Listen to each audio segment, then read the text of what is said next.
Martin Refner? Is Martin Refner here? Yes, sir. Martin? We've been looking for you for a long time. My brother, do you know what it's like to leave the little village of Mansfield on that horrible road coming up here to Uniontown? I mean, this is nothing up here. And I had to come all the way up here from the village of Mansfield to carry this. This is a gourd. This is a special gourd because it's an apple gourd. And we heard that you like to develop gourds. And now you will have a special apple gourd. Give it back to me later, though. That's special. So we found Martin, but now I'm looking for my brother. Has anybody seen my brother Nate? Anybody? Nathaniel? Now you have to remember, Nathaniel is a mute. So when you approach him, he cannot talk, but he can hear. So if you find my brother Nathaniel, he came up with me from the blockhouse there in the small village of Mansfield, and we came up here to see Martin to bring that gourd. But I do not like the trail from the little village of Mansfield up here to this little town that you're forming, and I guess you're going to call this little town Uniontown? Listen, citizens of starting this little town, there is already a Uniontown in Ohio. You didn't know that, did you? So now you're going to have to change your name, and I don't know what you're going to call it. But I don't think the post office, when you develop that, is going to be able to call this another Uniontown. So when you find my brother, Nathaniel, let him know that I'm looking for him. He wanders away quite a bit in different locations. Well, you probably wonder how in the world we got here, my brother Nathaniel and myself. It's been quite a journey, all the way from Massachusetts. You probably can't even spell that, let alone pronounce it. Am I correct on that? Because I realize most of you cannot read or write, and that's understandable. But you have to know right away, I have 6 years of formal public education of the old Presbyterian line, so I can read and write, and I also know my math. How did we get here? We're proud of my father. My father was Nathaniel Chapman. You probably did not know that. But did you know that my father was one of the original Minutemen at Lexington and Concord, and he was with Bunker Hill when they took on the British Red Lobsterbacks, and he stayed with George Washington all the way to Valley Forge. And it was at Valley Forge, outside there, when he was guarding the ammunition dump, that he eventually met his wife. And we'll talk about that in a few moments. So we're proud in the Chapman family of my father, who initiated the Great Revolution of 1776. Now, when my father left to fight in the Great War, his wife was pregnant. She was going to have a baby. Now, back then, you have to realize having babies is somewhat difficult, as most of you know here, trying to establish this new town called Uniontown.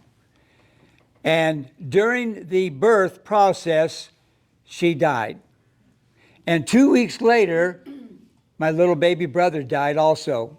And they buried them together in the same grave that they normally would do back then. So now my father is a widow. He doesn't have a mother for my older sister, Elizabeth, and myself.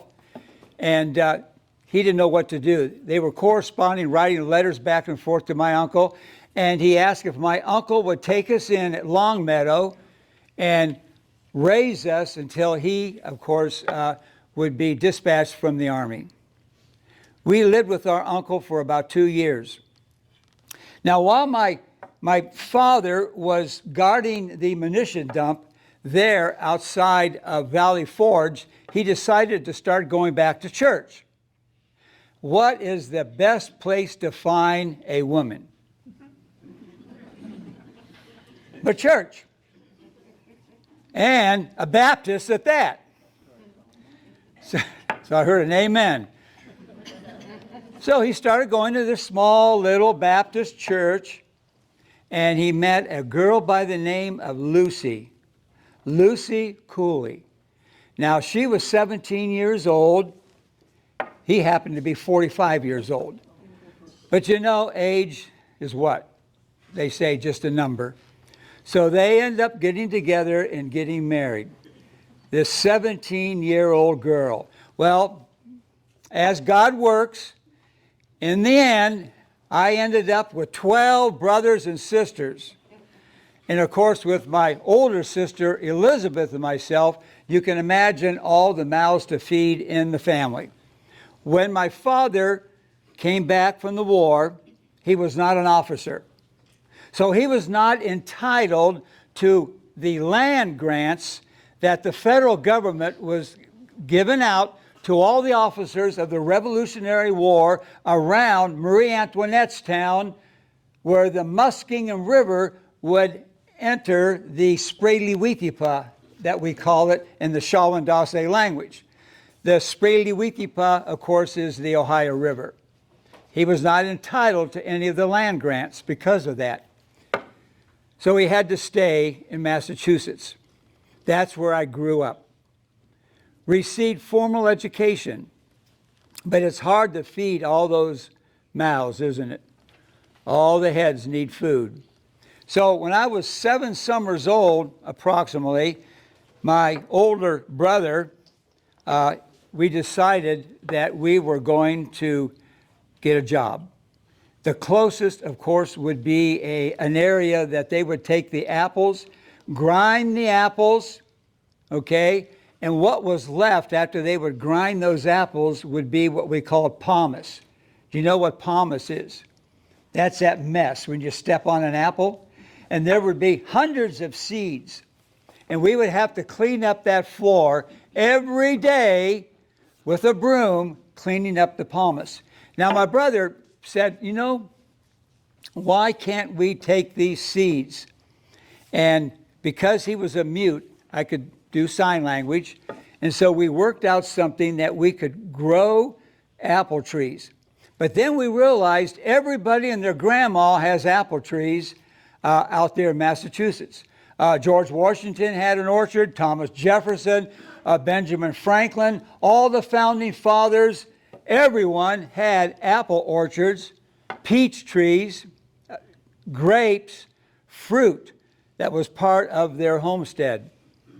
Where could we go where there were no apple trees? Where could we go where people would need an apple tree? Not an apple, but a tree. And we could make money. In fact, we could make a lot of money. So we decided to run away from home. My younger brother, Nathaniel. We took off at the best time of the year to head west, October. Still wet behind the ears, we were heading toward, we heard, Fort Pitt. It was the worst winter that we could have ever experienced in 1799 going into 1800. It was also a bad time of the year because George Washington, of course, was killed by his doctors in 1799. You didn't know that, did you? They bled the guy to death. So if I ever get sick, I told my brother, do not bleed me, please. It's a loss of blood, and you get weaker and weaker, and that's exactly what happened to President Washington. So here we are, 2 young boys, wet behind the ears. We had no idea how to live off the wilderness. And I can assure you, it was a howling wilderness. Rattlesnakes, copperheads, mosquitoes, brown bear, black bear, panthers, you name it. And in this wild, untamed wilderness is what we were marching into. Fortunately, we were adopted by the Muncie tribe. Now, the Muncie tribe, as you know, or maybe not, is part of the Delaware, Lenni. There was just a small remnant of them along Broken Straw Creek that empties into the Allegheny River. The Allegheny River flows down to where Fort Pitt, and together it forms what? The Spree-Lewithepa, the Ohio River. And that's how we would travel. So along with the Muncie tribe, we established about a 1/4 acre that we were going to plant our apple trees. Now, we would plant our apple trees like God intended you to plant a tree. Now, I know Thomas Jefferson was experimenting in apples, and grafting the branches, and George Washington tried to work something out with grafting. We wanted to plant our trees exactly as divine providence would want us to. So we would dig a hole, a small one. We placed 2 or 3 small seeds in the hole. We covered it up, and we allowed God to take it from there. After about 3 years, wow, you had a tree about this size. Now you're probably asking, Mr. Chapman, how's come the deer didn't strip the bark of the tree? How's come the bear did not eat it? Or rabbits, or coon? We planted our apple orchards close to a village of remnant tribes such as the Ojibwa, the Miami, the Shawandase, the Iroquois, and in this case, the Muncies. And it would be their responsibility, because we would share the proceeds of selling the apple trees, they would take care of the apple orchard. But how do you do that? Well, there's something in the Ohio lands that has real long needles. Really long needles. Do any of you pilgrims here in, I think you call this Uniontown, know what the name of that is? What is it? The white pine? No, not a pine. Hawthorne. Right. You're going to survive. I don't know whether you will, honey. Okay. So, nice long needles. So the various tribes would thread them, weave them into a fence around the orchard. It would take time, but it kept out the critters. And of course, they would be living close to our orchards. Now, you probably didn't know this about John Chapman, and I don't want to brag, but right now I own 1,200 acres in land. You thought that I ran around the woods throwing apple seeds everywhere that the birds would eat almost immediately. I own land. Not only do I own 1,200 acres in land, but I own 2 lots in Mount Vernon, Ohio. Lot 145, lot 147, check the court records. You'll see my name, John Chapman. You probably didn't know that. Please do not settle in Mount Vernon. Nobody should live in Mount Vernon. It has 4 saloons. It's a very wicked town. Do not go to Mount Vernon. Do not live in Mount Vernon. Now, I know it was named after George Washington's plantation, but it's really not a place where you want to raise your children. So, we gathered all this land, and our largest orchard right now is outside of a little village of Mansfield. We have 38 acres planted in apple trees. That's a lot of trees. It's close to Owl Creek. Now, I'm assuming someday they're going to probably change the name of Owl Creek that flows around and through Mount Vernon. So what's the name? What name do you think we should call Owl Creek? You know, I can't remember. Can I have that gourd back? It runs right through Ankeny Town, and I can't. Okay. So who knows? The Cocosing. Cozy, I just hit just. Yeah, really. I have somebody in my class like you. The Cocosing River. Right. We called it Owl Creek. And when Owl Creek came down and butted in with Mohegan River, there was a large island there, and that's where I had this nursery. It was protected all the way around, and the Delawares lived in Goshaka. Goshaka. You familiar with Goshaka? I never heard of Coshocton, but I heard of Goshaka. And Goshaka is right there where the Tuscarawas River comes down and meets, of course, White Woman's River, and they form what river? Who said that? Did you have geography? That is really good because most young people have no idea about geography. So these two rivers come together and form the mighty Muskingum, and there was a large Muncie, Delaware village there at Goshaka. And they're the ones, those lovely people that really took on my brother and myself and saved us. Also, years before, there were a group of Moravians. Have you heard of the Moravian missionaries? And they had 5 towns. One of them was Schönbrunn, okay, Gedhutenhutten. There was Salem. They had them all up and down the Muskingum River. But unfortunately, prior to the Revolutionary War, a guy by the name of Simon Girty, who did not like the Moravian missionaries, burnt the villages, took the various Indians and David Zeisberger and Heckwelder, sold them into slavery, and they ended up at the Wyandotte missions up there close to Lake Erie, or Lake of the Cats. You never call Lake Erie, do you? So what is the name? Lake of the Cats. Not Lake Erie, Lake of the Cats. When the Black Robes came down the St. Lawrence River into the Great Lakes, there were a lot of lynx and bobcats on the southern shore of this lake. And so they started writing back to their superiors in France and in Germany and England, Lake of the Cats. And that was the name for many, many years, and that's what we call it, Lake of the Cats. So how do we get here? Our nurseries grew. And we realized that after the Revolutionary War is over, my brother and I thought this would be a good time to make money.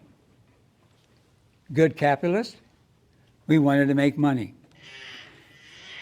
Thousands of people were coming in from the east. We knew that they had to go through Fort Pitt, and they would have to traverse either by Conestoga wagon on the Moravian Trail over to Fort Lawrence, or they would have to canoe down the Sprague-Lewiecki. That was the only choice of transportation. Or they could follow a buffalo trail that eventually would become a major road because there were a lot of bison in the area. Unbelievable, I know. But really, they chose the water route. Now, nobody had any money back then, you understand. Is that the same thing today? It is. Nobody has any money. So how could they buy our trees? We would harvest our trees at the various nurseries. We would wrap the roots in that beautiful black lime soil. Oh my goodness. We estimated that the average topsoil in western, eastern, any direction in Ohio was 4 and 5 feet deep. It was rich. It was pure. It was black. Thousands of years of leaves and wood rotting gave that really good topsoil. So our trees had no problem in growing. So we would dig up the trees, place them in dugout canoes, canoe down the Allegheny River to Fort Pitt. And there at Fort Pitt, we would sell our trees. But who has money? I'll show you exactly what we did. You might want to do this here in, well, soon not to be Uniontown. And this is exactly how you barter. Let me choose somebody here that has something that I want. I see some beautiful necklaces, you know. Oh, I really see a nice one. Are we ready for this? Oh, come on up, honey. I see exactly what you have. Come on over here. Oh my goodness sakes. Boy, we're going to have fun. Why don't you go right here in the center? Now, you notice what she has on. Let's pretend, what's your name? Vicky. Vicky, what's your last name? Fishpaw. Fishpaw? What kind of name is Fishpaw? Holy moly, Uncle Freddie. Fishpaw. Okay, this is Vicky. Is your husband here tonight? Yes. Where's he at? It's right there. Oh, he looks pretty mean, but he looks like a fish paw. So what we're going to do, Vicky and Mr. Fishpaw have sold their farm in Maine. All right? Did you save Grandma's quilt? Yes. Okay, she did save Grandma's quilt. They take the proceeds from selling the farm in Maine. They're going to head west to the land of milk and honey, the Ohio lands. They purchased a Conestoga wagon. You know what a Conestoga wagon is? They're huge. They purchased 6 oxen to pull it. So they leave Maine. Their Conestoga wagon is filled with all their earthly goods, pulled by those oxen. They travel on General Braddock's trail. Now, those of you that have had some of our history know all about General Braddock, don't you? So tell me about General Braddock. Okay, tell me about General Braddock. You haven't had Mr. Hammondtree's history class yet, have you? Okay, we'll have to take care of that. General Braddock, of course, was a total disaster. He didn't listen to George Washington. His army was totally wiped out, but he did one good thing. He cleared a beautiful road across Pennsylvania heading toward Fort Pitt. That's the road that Vicky and Mr. Fishpaw is going to take in their Conestoga wagon. So they reach Fort Pitt.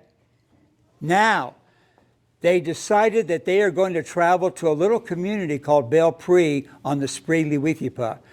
The Spratley-Weethipa, Vicky, is also called what? Hello? Crickets. I hear crickets. Ohio River. Ohio River. She got it. Give her a round of applause. All right. Good job, Vicky. We're not done with you yet. Get back here. Where are you going? All right. Now, they sell their Conestoga wagon. Or they could tear it apart and use the wood to build what? A keel boat. A flat boat. Okay? 40 foot long, 25 feet wide, a little house in the middle, a fireplace, room for their chickens and hogs. Probably one hog will be named, I don't know, Cleopatra.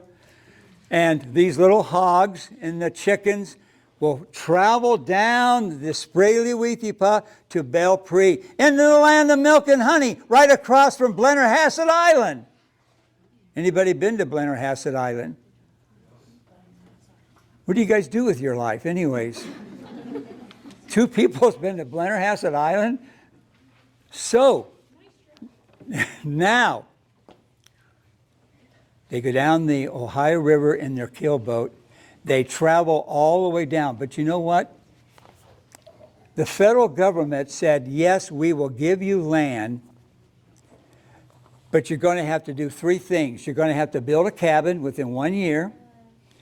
You're going to have to establish a garden, and you're going to have to establish some orchard, preferably an apple orchard. That's true. All right? Now, they don't have any apple trees. Do you, Mr. Fish Paw? None. Do you have any fish? Fish. He's got lots of fish. Fish with paws. He's got fish with paws. Now, we're going to do something here, because this is exactly how we do it, folks. All right? I see something on her that I like, that I could trade at the trading post in Marie Antoinette's town. By the way, Marie Antoinette's town is also called what? California? Gallipolice. Wrong. Marietta. Give me back that gourd again. You've been holding on that gourd. That's the second question you missed. Marie Antoinette's town is Marietta. Now, they don't have any money. Do you, Mr. Fishpaw? None at all. But what does Mrs. Fishpaw have?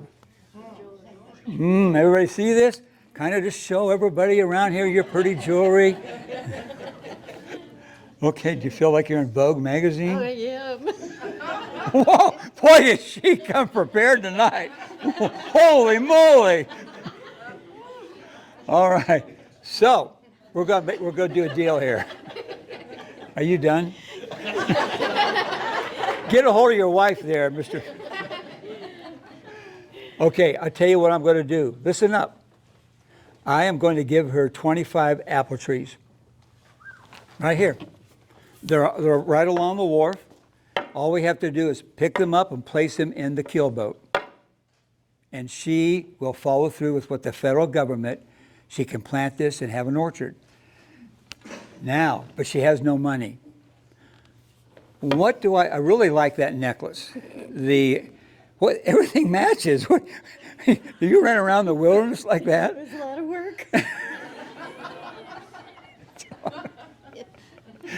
It's just so hard to be so feminine in the wilderness, isn't it? Yes. What do you think? 25 apple trees for that necklace. What do you think? Anybody? 26. 30.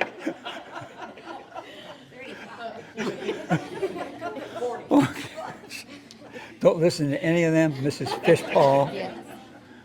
25 apple trees. Can we do this? Are those diamonds? Could we take a vote? I hate to lose this. What is it? I hate to lose this. Pretty Did he special. get that for you? Yeah. Did you? Yeah. How many years ago? It looks vintage. Is it vintage? It feels like it. Okay, raise your hand. 25 apple trees for that necklace.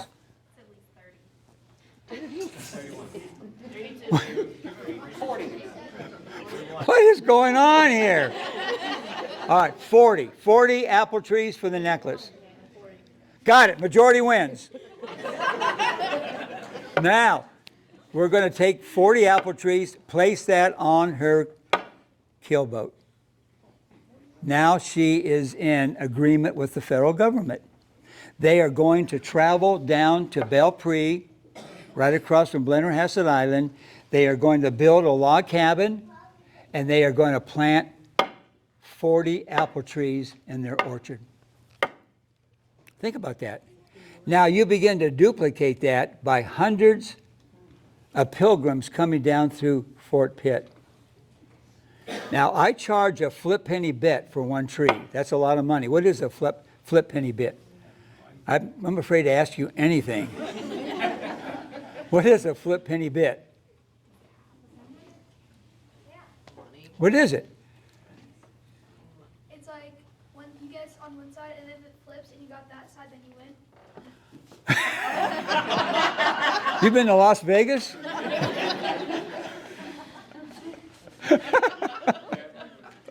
Oh, I should have you in one of my classes. You'd be fun. So, we have fun in my classes. 1 penny, 1 cent. 1 penny will get you a tree. Okay? Now she has 40. So how much is that? 40 cents. You got one. Give him applause. 40 cents. Good job, buddy, Martin. Okay, so I won't take that right away, but before you leave, I get that. Okay. And then we'll load up your boat with 40 trees. Is that okay, Mr. Fishpaw? She can load it. You're my kind of guy. We like these wilderness women. Get out there and chop wood. Give her a round of applause, everybody. Thank you, Vicki. She'll never speak to me again. That's how we did it. And before long, John Chapman nurseries were spreading up everywhere. And I believe we have a family here who still has, I believe, a tree from one of those orchards. You two want to stand up? I know you live, I know I'm putting you on the spot, but you have an original Johnny Appleseed tree. Can you tell us just a few things about it? As far as anyone knows, it's the only one that is still in existence today. The main part of the trunk fell about 30 years ago, but there was already the offshoot out of that original trunk. So it's still alive, still attached to the roots, and thriving. We had about 300 to 400 apples this year. And we're right outside of Savannah.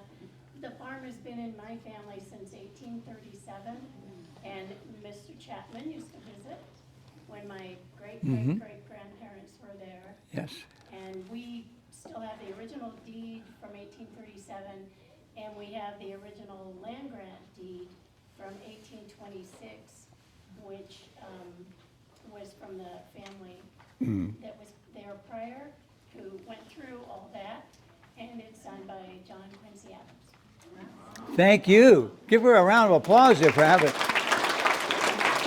Johnny Appleseed tree. And I've been there. It's wonderful. I hugged it and everything. I'm a tree hugger. Just love that tree. So, moving along. Things were going really good. My brother and I were making lots of money. Oh, thinking of money. Listen up. Do not place your money in the banks. No. Okay, what we did, find yourself a beech tree.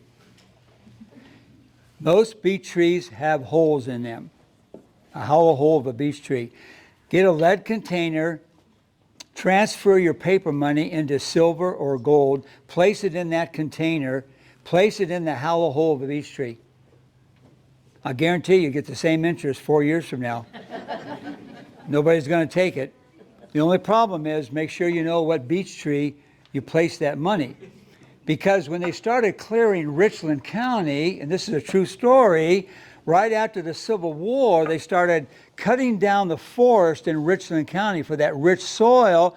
They started coming across, cutting down beech trees. 2 cases we know of for a fact of containers with silver and gold. How would you like to cut down a tree and find that? They're pretty sure it was John Chapman, because he lived in that Mansfield area for at least 20 some years. Things were going good, but now we have a problem. The problem is Greentown. We tried to make peace with the local natives. It didn't work out. Tecumseh, Wishikatuwi Nakuda Fanawa Udawa Tecumseh, was on the rampage. He started stirring up problems all across the Ohio lands. And unfortunately, it got to the place where the good citizens of Richland County decided it was too dangerous to have the remnant of those tribes down there close to Jeromesville. It was called Greentown. It was along Mohegan Johns River. They decided to remove them. So the military came in like it always does, promised the Native Americans, you can come back to your homes once this clears up with Tecumseh. They move them out. They were only a few miles from Greentown along Mohegan Johns River that they looked back and they saw the black smoke coming up. The militia burnt every hut, wiggy up in that village. 4,000 to 5,000 Native Americans were kicked out of their lands. Their villages were burnt. There was a mix. There were Delaware, there were Ojibwa, Mohegan, Iroquois, and they left and they settled in reservations. That stirred up the Indians, the various tribes, more than ever. Unfortunately, because of that, Mr. Ruffner's brother was killed, and his wife. And a real good friend of mine, Reverend James Copus, who tried to work with the various tribes in Richland County, he was also killed with that little uprising. That happened not too far from here, along the shores. You can still go to where the cabin was to see it. Have you been there? You have, huh? Yes. Who else has been there? You've been there? Been there? Okay. All right. It really took a toll on our business. Eventually, my brother and I decided to leave this area and head toward Indiana. 2 stories, and then we'll open this up for Q&A. One of the little children came up to me a little while ago and said, "Where's your tin hat?" That's right. Who in the world would wear a tin pot on their head? How did that story get started? I was walking from the blockhouse in Mansfield down to Lexington. That's another town you don't want to go to. You don't want to go to Lexington. It's surrounded by a black swamp. Rattlesnakes, copperheads, mosquitoes. It's all around that little burg called Lexington. Okay, so there's 2 towns now. What's the first one you don't want to go to? Mount Vernon. Why is that? Because of the bars. The bars, okay. And now you don't want to go to Lexington. Why? Mosquitoes, rattlesnakes, and copperheads are everywhere. Okay, I was walking from the blockhouse in Mansfield down to Lexington. On the way, I was bitten by a copperhead snake. A true story. Now, rattlesnakes are my friend. I love rattlesnakes, and they love me. A rattlesnake will always let you know when you get close. Am I correct? You are in their territory. They will rattle. They will let you know, don't get too close. So you have to walk away. Do copperheads do that? No. If you smell cucumbers, what does that mean, Martin? Copperhead nest. Okay? Copperheads will not let you know. And I stepped on a copperhead. He bit me. I was delirious for around 3 days. The various tribes that were taking care of me at Lexington were afraid I was going to die. When I came out of it, they had a celebration of life, and they all started dancing around the fire. Well, there was a pot of beans that somebody had left by the fire. And so we're dancing in this celebration of life. I pick up the pan, place it on my head. Okay, this is a true story, and I'll let you know the results of this. And I'm dancing around with this pot. 2 young boys come down from Mansfield down to Lexington. They see John Chapman running around with a pot on his head. Before long, rumors begin to spread. Don't you just love rumors? All over. John Chapman wears a pot.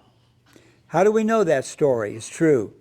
There was a young girl by the name of Rice, Susan Rice, that lived in the little village of Mansfield that used to sit on my lap when she was a little girl. And I can only imagine later on she writes in her diary the stories that John Chapman, yours truly, told her, and that was one of them. Now, I can only imagine later on a guy by the name of Walt Disney comes along with Paul Bunyan, places a butterfly on my shoulder and a pot on my head and a bear following me, which is absolutely not true. That is the true story of the pot on the head. What did I wear on my head is exactly what some of you men should have on your head, and some of you probably really need it pretty quick because it's going to get cold over the next a couple of days and it looks like you've been scalped. Get something on your head for covering. This is really good because it keeps the snow, the rain off your head. This is what I would wear in 1815. Now, one other little story. I was a vegetarian. You're probably wondering, where did I get the elk pants and the deer moccasins? I traded. Probably I took her jewelry down there and traded for some leather for it. But I did not kill anything. Never carried a rifle because all life is sacred. That was my belief. All life is sacred. So when we were around a campfire one night, and this is another story that Mrs. Rice told in her diary, mosquitoes started flying into the flames. Well, they're burning up. You don't want to see those mosquitoes burn up, do you? It kind of goes psst. So I went down and got a bucket of water and put the fire out to make sure that the mosquitoes would not be burnt alive. How horrible that would be. Now, I don't know why God created mosquitoes. We'll find out someday. You can ask him. Okay. For the bats to eat. Very good. All right. We're going to open this up for Q&A. I believe some of my students are going to pass the Abraham Lincoln hat. Some of my students want to go ahead. Do you have the hat? Okay, don't put it on. And we're going to pass the hat. We're going to have Emily sing a song while the hat is being passed, but before that, we're going to have a real Q&A real quick here. Anybody have any questions for John Chapman? There are so many stories I could tell you that has been handed down by Mrs. Rice, and I read her diaries, unbelievable stories that we know are true because she knew John Chapman. Question? Why do you have a big knife? Why do I have a knife? This is not a weapon, okay? I would use this for various utensils. I did not carry any weapons. This was used, cut maybe apples. Use it, just everyday use, okay? Like if you would have like a penknife. So it's not a weapon. What do you think a good name would be for Uniontown, since there's already Uniontown? Wow. Well, we could name it after a president's house, home, or his mansion maybe. What do you think? What about how rich the soil, anything like Well, that would be Richland County. Ashland stole most of its land from Richland and Wayne. You know that, don't you? They never did like us at Richland. We didn't form as a county to win the 1840s. What's wrong with you guys? This is a howling wilderness. I don't know. Ashland, would that be good? Would that be a good name? Ashland instead of Uniontown? It has a ring to it. It has a ring to it. Okay, very good. Another question for John Chapman. Yes, Do you speak at all on his spirituality? I can. What do you want to know? Well, I mean, I know. The Swedenborg? Yeah, I know Emanuel Swedenborg. He Yeah. followed his writings and used them a lot. Absolutely. And gave them to people. Absolutely. Yeah. There's just so much that I can talk about John Chapman. He carried the Swedenborg books with him along with the Bible, and a lot of people could not read or write back then. You understand that in the wilderness. He could read and write. So when he would stay at a cabin, okay, he would open up, say, the book of Genesis or the Synoptic Gospels, Matthew, Mark, Luke, and John, and then he would read to them, or the theology of the Swedenborg faith. Absolutely. This cross was given to me by the Moravians, okay, and it's made out of 50 caliber lead bullets. It's real heavy, and I carry this with me. I also, if you noticed, I have my wampum. This was given to me by the Ojibwa Indians. This is wampum. It's white. That means peace. As long as I would carry this through the villages, even during the reign of Tecumseh, Wishikatuwi Nakuda Fanawa Udawa Tecumseh, I would be safe. I could go from village to village. Now, if this was black based, I'd be in trouble. But it's white. Did I answer your question? Other questions? Yes, over here. So the Are you taking notes? Very good. You want me to check them before you leave? For the Greentown, that is now the Greenville Treaty Line. Mm-hmm. Okay, because there's a sign for it at a really bad intersection, and there's a cemetery in the southwest corner of that. Mm-hmm. I know what you're talking about. intersection. I can't think of where it is. Yeah, I pass it from here to Berlin, Ohio. yeah, I know what you mean, and I don't know offhand exact location, but I'll tell you this. My history class can tell you what happened to that Greenville Treaty Line. Boaz, what happened with the Treeville Green Line? Huh? I was sick that day. Boaz was sick that day, so he does not remember that. Good answer. Good answer. Isn't it in Holmes County, like the last job? Well, yeah, the point is this. The Treeville, the Greenville Treaty Line was set up to keep the white people off the Native American territory. The whites will stay here and the Native Americans here, but what happens every time they discover the yellow stone? Gold, silver. That's what they discovered. And before long, the white people broke the Greenville Treaty, came up into the Indian lands, and now you've got more problems. That's what I was getting at. Was that before or after? So the Greentown, when they burned Greentown, that is the same? That would be before that. Yeah, Greentown has nothing to do at that point with the Treaty of Greenville line. Very good. Parents actually own the farm that's right on that. You do? Green, my parents do. Do you find any gold or silver? Sure. Do you have any beech trees that are hollow? I'm looking for a place to put my money. I don't know. Just saying. You'll be singing second. Okay. Any other questions anybody would have? Yes, right over here. What type of apple trees did you plant, or more than Mainly they were pre-revolutionary. You would have your wine sap, Jonathan. Rambo was really good. It was Rambo was like the Golden Delicious. Eventually it becomes Golden Delicious. But the women would make applesauce out of the Rambo. Really good applesauce. We have Rambo trees on our property, and our neighbors told them they're descendants of your trees, but not original. That could be. Yeah, there's only one original that I feel is authentic. But there would be the ancestors and so forth. Rambo, listen up, women. Men like chunky applesauce. We do not like runny applesauce. Am I correct, gentlemen? So, please, women, when you make applesauce, have the chunks in them. Now, sometimes my students will bring me a gift. Hint, hint. And sometimes, one time, a little girl brought me some applesauce. And it was runny. And so I set her aside and I thanked her.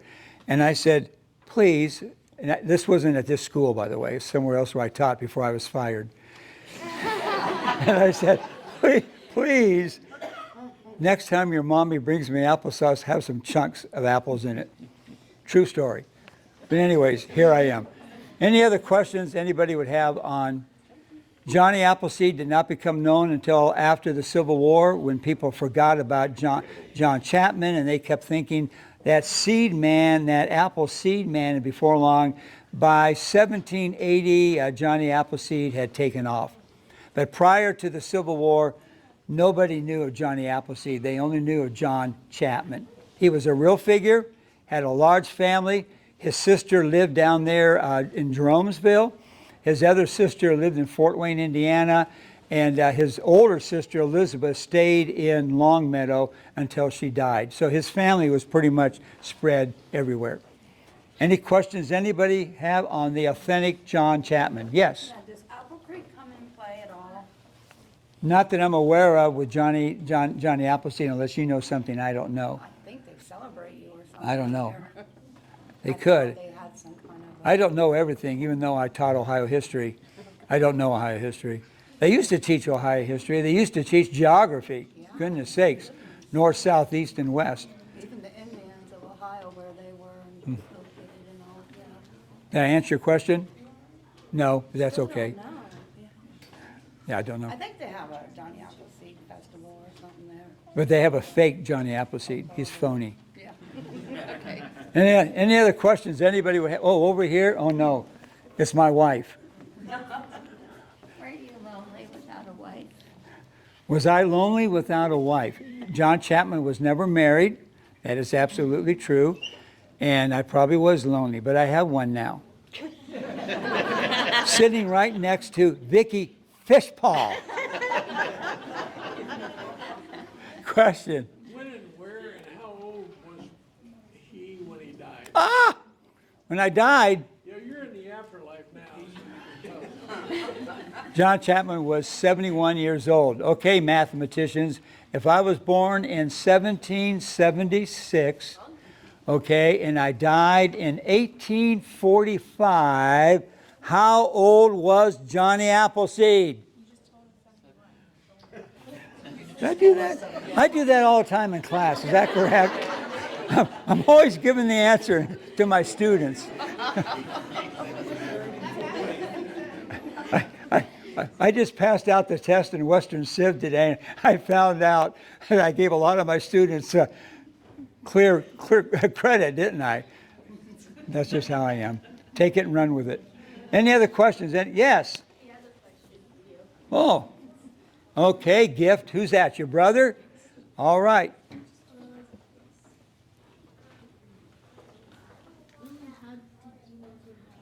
You see? He's asking about your hat. He wants to know, like, who, did you make it or did you, get it? I purchased this hat at the log cabin trading post.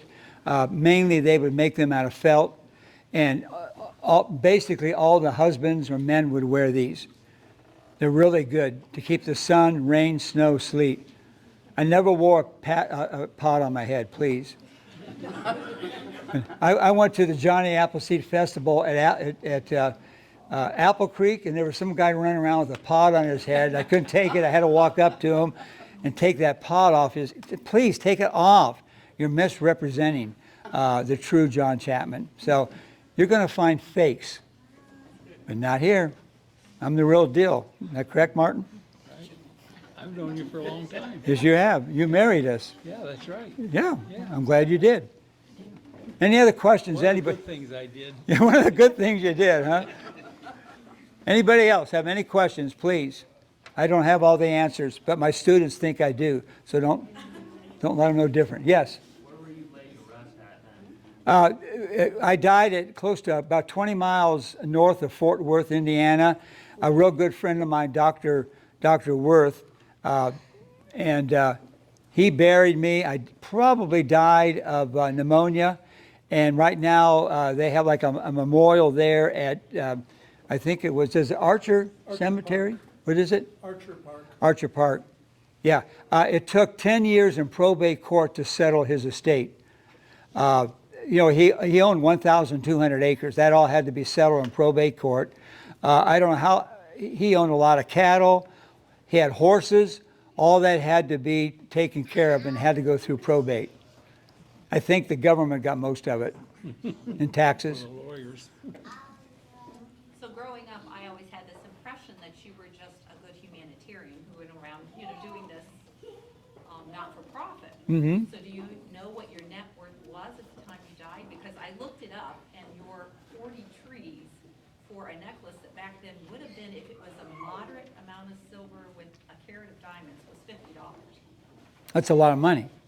Yeah, but compared to 40 cents, your profit margin's pretty high. Well, it has to Do you know be. what the net worth was? I'm a capitalist. This- Do you have what an else? idea though what the net worth was of this person when they passed? No, I do not at this point. Right. Yeah. Any other questions anybody would have? No other questions? Yeah, one more. What happened to your brother, Neil? I do not know. Nathaniel, Nate disappeared out of history. He was a mute. He could not talk. And I've done some research. Mr. Rice wrote a great book. I started the process of writing a book about John Chapman. I hope I can finish it before I go to the great beyond. And I don't know. I'm just researching that, whatever happened to him. A lot of his family just sort of disappeared. He had a large family. What was the name of the book that Miss Rice wrote? Mr. Rice wrote. Do you know the name of the book Rice wrote called Google it. What's the name? What's that? Who was it that wrote Alan Eckert? That I don't know. Alan Eckert? Yeah. Google that. What's the name of the person that wrote it? Mr. Rice. Mr. Ray. He was a professor at Ohio State University. Any other questions? I want to thank all of you for coming tonight. We wanted to let the community know about Genesis Christian Academy. And we're going to take this off, Joe. Or we're going to put that on because she's singing. I have something here. I'll take my knife. So before we end, I just wanted to say, at least to our, well, thank you for coming. Also to the students that are here, please stick around so we can get all these chairs put away and just help us clean up a little bit. That would be great. So, some of you. I have a list here. This year, we will be doing at least 2 Chautauquas every month throughout